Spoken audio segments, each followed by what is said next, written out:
It's the time again for another cut of haylage. The last cut in here was June the 11th, so not that long ago. So the grass has grown like wildfire the last few weeks. So we've got rained off last night, but we're in here today with all three machines collecting and baling this haylage.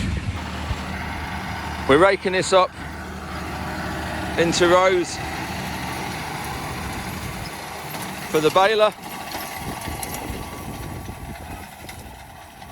Always nice to leave a nice clean surface. Then this will start to regrow.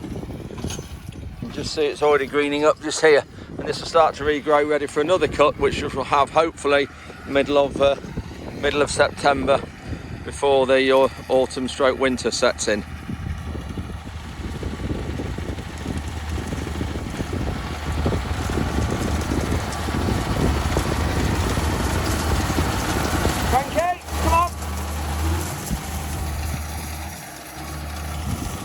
Nearly a sausage doggy in a row.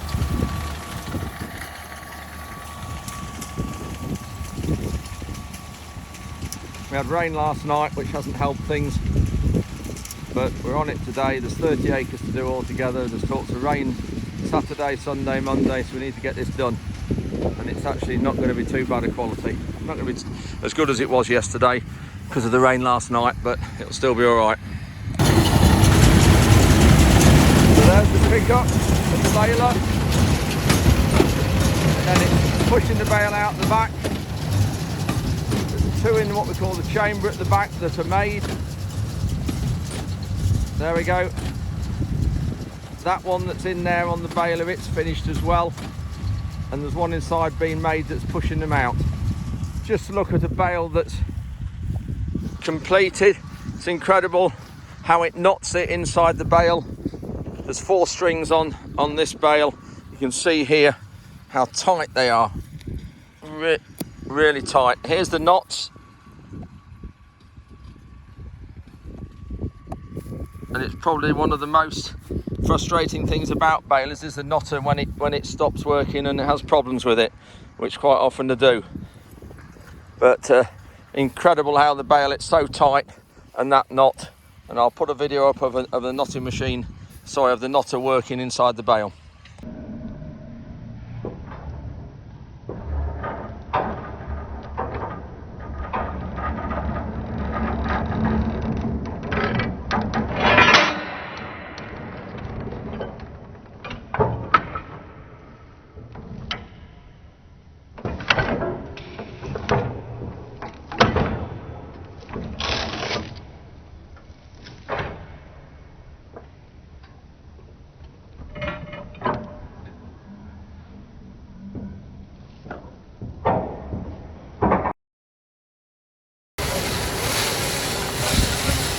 The last stage of making a bale is wrapping it. We put 8 layers on just to give it that bit extra protection. That one's done and finished.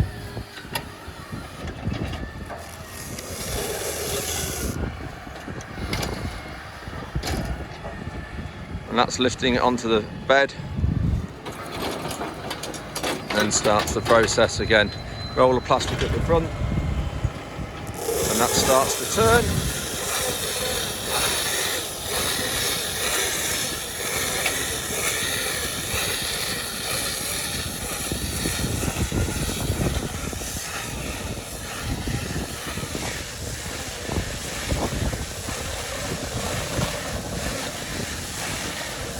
The last operation is collecting the bales and bringing them in the yard, and we have a squeezer attachment on the forklift, so it actually grips the bales and doesn't damage them, because if you damage the bales and put holes in the plastic, then the bales will go mouldy. And so it squeezes them and grips them tight, and we load them on the trailer. But the bales aren't exactly square, so occasionally we have to roll them over, such as this one. So the one on the floor here is slightly wider on the ground than it is the other way, so we have to turn this top bale. So the best way of doing it is to drop it on there like that, let that roll over, and then pick the two up together, so they're both the same.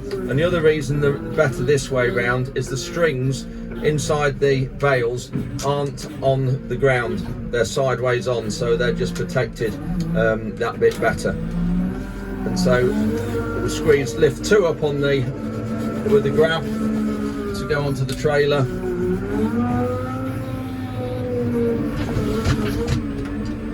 Then we'll just put these, we haven't got many more here to take into the yard, drop them on the trailer like that, release them out. You can see the arm there on the front of the grab, and you can see if I move the hydraulics here, you can see that's bringing it to it and squeezes the bale. So it's a really good way of moving them and not damaging the plastic.